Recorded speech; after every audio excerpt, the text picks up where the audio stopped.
Finally guys GTA 5 এ এসে পড়েছে mister triple আর। Guys GTA 5 এ আমরা এসে পড়েছি এবং আমাদেরকে রিসিভ করার জন্য অলরেডি দুইজন আসছে। দেখতেই পারছো আমার প্রাইভেট জেট, দেখেই বুঝে যাচ্ছ যে আমরা অনেক বেশি বড় লোক, কিন্তু আমরা নতুন একটা সিটিতে এসে পড়েছি, যেই সিটিতে আমরা একেবারেই গরিব।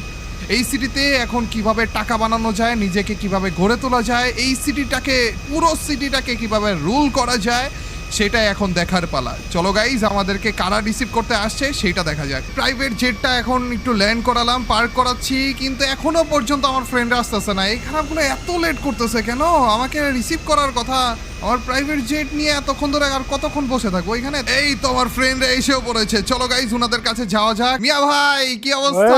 ভাই আরে ব্রো, কেমন কি অবস্থা? এই আছেন? তো ওহো, পুরাই তো রে বাবা। সুন্দরী, এটা কি আপনার ওয়াইফ নাকি? আরে গার্লফ্রেন্ড না, নাকি ভাই? এত না, সুন্দর আরে, লাগছে ভাই। ভুল হচ্ছে।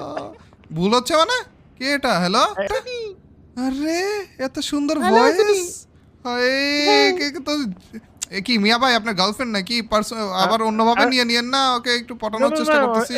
মানে শহরে থাকতে হলে তো একজন লাগে না। আচ্ছা আচ্ছা আচ্ছা, এইরকম কিছু। ওকে, সমস্যা নেই, আপনি আমার মানে তো আপনার। আপনি আমারে চিনতে পারেন না, আমারে চিনতে পারেন না, হ্যাঁ? মজা মাস্করি হচ্ছে এখানে। ছি ভাই, মেয়েদের ক্যারেক্টার নিয়ে এসেছে বলে যা খুশি তাই বলবো সুব্রত নাকি, হ্যাঁ? দাদা। এ দাদা, কে? তুমি এই অবস্থায় আছো কেন? ভালো আর কি, মেয়েদের ক্যারেক্টার আমি ভুল করে নিচ্ছি ভাই। আমি আমি জানতাম না যে চেঞ্জ করা যায় না ভাই। গাইস, আমাদের সাথে রয়েছে সুব্রত দাদা এবং মিয়া ভাই। মিয়া ভাই, আপনারা দুইজন আমাকে ওয়েলকাম করছেন না এখনো পর্যন্ত। ওয়েলকাম ওয়েলকাম ওয়েলকাম আমাদের ওয়েলকাম এই লস ওয়েলকাম টু সেন্টোসের 5 ওয়ার্ল্ড। অপরাধের জগতে আপনাকে স্বাগতম। ইয়েস গাইস, আমরা আচ্ছা, নতুন এখন একটা পকেটে সিটিতে টাকা আছে এসে কত, পড়েছি। হ্যাঁ? না, এখন তো হ্যাঁ, নেই। হ্যাঁ, আমি টাকা আসলে পয়সা তো। অনেক বড় লোক মিয়া ভাই, কিন্তু আমরা নতুন সিটিতে আসলাম তো এখানে অন্য সিটি থেকে একটু ভেগে আসলাম পুলিশের হাত থেকে। তাহলে এই যে এইটা বিক্রি করে দিই, এই প্লেনটা। হ্যাঁ অবশ্যই।